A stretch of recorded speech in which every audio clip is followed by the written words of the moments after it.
So here we have a plate with our molds. We have a chicken breast mold, which is industry standard type of mold that is typically used throughout the industry. We have a starch mold, which will be my universal mold for all starches. And we have a vegetable mold, which be a universal mold as well too.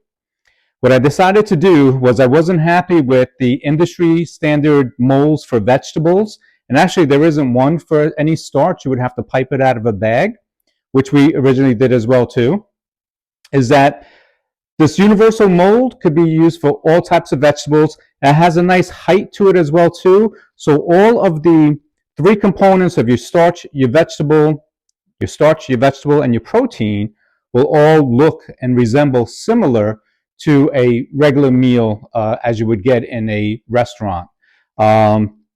These types of molds could be timbales, and a savory mold is typically used in desserts and savory as well too.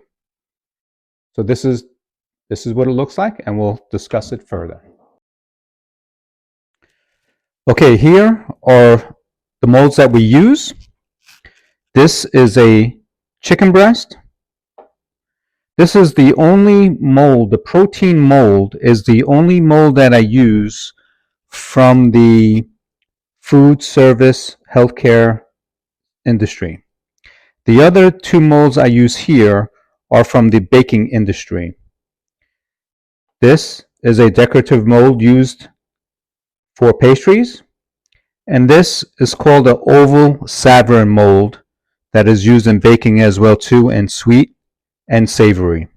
So what I've done here is, instead of doing the broccoli mold or the carrot mold, I decided to go with different molds so that it builds some height up on the plate and so that they all look pretty close to uniform as possible.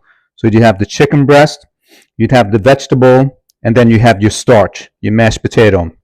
So mashed potato can go in here, sweet potato can go in here, any kind of starch. And this actually has like a little built-in well that you could actually put a little gravy in there as well too. So I love this. This is a universal mold for starch that I love to use. And this is a universal mold for vegetables.